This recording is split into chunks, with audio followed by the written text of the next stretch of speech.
মাননীয় প্রধানমন্ত্রী, অনুগ্রহ করিয়া বলিবেন কি, বিগত 17 বছরে চট্টগ্রাম সমুদ্র বন্দরে নানা ধরনের অনিয়ম ও পরিচালনার অদক্ষতায় পরিলক্ষিত হয়েছে। বর্তমান সরকার চট্টগ্রাম বন্দরের সকল সমস্যা সমাধান ও সুষ্ঠুভাবে পরিচালনার লক্ষ্যে কি কি পদক্ষেপ গ্রহণ করিয়াছেন? ধন্যবাদ মাননীয় স্পিকার আপনাকে। ধন্যবাদ মাননীয় সদস্য। তারকা চিহ্নিত প্রশ্ন 31 মহান সংসদে উত্থাপিত হলো। মাননীয় প্রধানমন্ত্রী। মাননীয় স্পিকার, আপনাকে আবারও ধন্যবাদ। একই সাথে মাননীয় সংসদ সদস্য, আপনাকে ধন্যবাদ আপনার প্রশ্নের জন্য। মাননীয় স্পিকার, চট্টগ্রাম সমুদ্র বন্দরের সক্ষমতা ক্রমশ বৃদ্ধি পাচ্ছে। দেশের সামগ্রিক ব্যবসা বাণিজ্য বৃদ্ধি পাওয়ার কারণে এটি সক্ষমতা আস্তে আস্তে বৃদ্ধি পাচ্ছে। বিশ্বের ও দেশের আভ্যন্তরীণ বিভিন্ন ধরনের পরিস্থিতি মোকাবেলা করে চট্টগ্রাম বন্দর কর্তৃপক্ষ বন্দরটিকে পরিচালনা করে আসছে।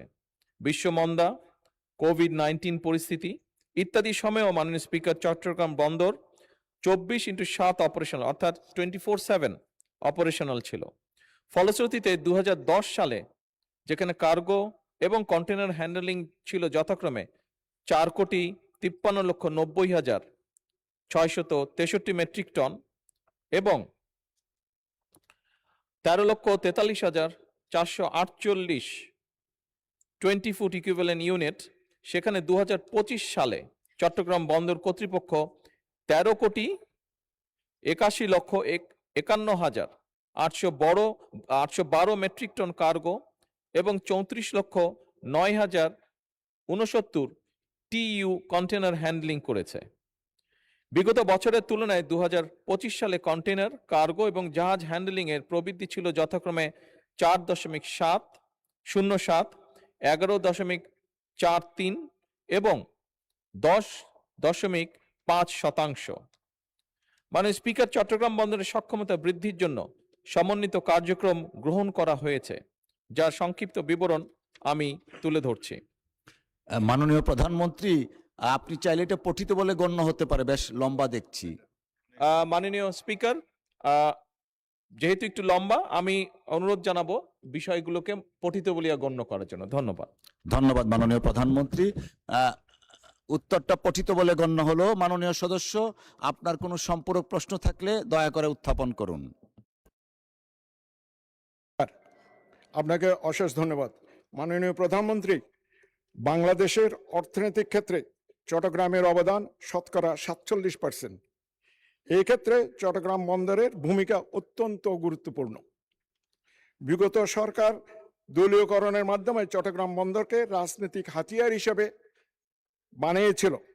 বর্তমান গণতান্ত্রিক সরকার বিশ্বের এক আধুনিক বন্দর হিসেবে চট্টগ্রামকে করা কি কি পদক্ষেপ নিয়েছেন এবং সাথে সাথে যে বিগত সরকার বে টার্মিনালের নামে, সমুদ্র বন্দর করার নামে কোটি কোটি টাকা অপচয় করে অসমাপ্ত অবস্থায় এটা ফেলে গেছে, এই প্রেক্ষিতে আমি মাননীয় প্রধানমন্ত্রীর কাছে জানতে চাচ্ছি, এই বে টার্মিনাল এবং চট্টগ্রাম বন্দরকে আধুনিকরণ করার জন্য কি কি বর্তমান গণতান্ত্রিক সরকার পদক্ষেপ নেবে? ধন্যবাদ মাননীয় স্পিকার আপনাকে। ধন্যবাদ মাননীয় সদস্য। মাননীয় প্রধানমন্ত্রী। ধন্যবাদ মাননীয় স্পিকার। মাননীয় সংসদ সদস্য, আপনাকে ধন্যবাদ।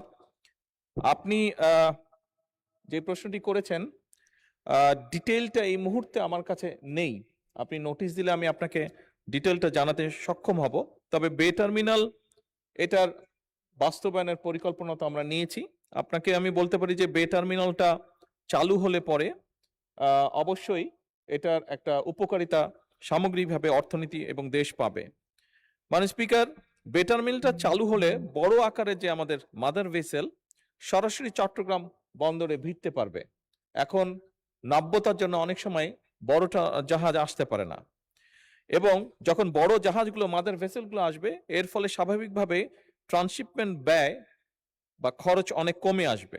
একই সাথে মাননীয় স্পিকার, বড় জাহাজগুলো আসার ফলে এবং বে টার্মিনাল চালু হলে পরে আমদানি রফতানি বাণিজ্যের গতি বৃদ্ধি পাবে এবং স্বাভাবিকভাবে যেহেতু ব্যবসা বাণিজ্যে বা আমদানি রফতানির গতি বৃদ্ধি পাবে, এটি জাতীয় অর্থনীতিতে একটি বড় ইতিবাচক ভূমিকাও রাখবে। মাননীয় স্পিকার, ধন্যবাদ।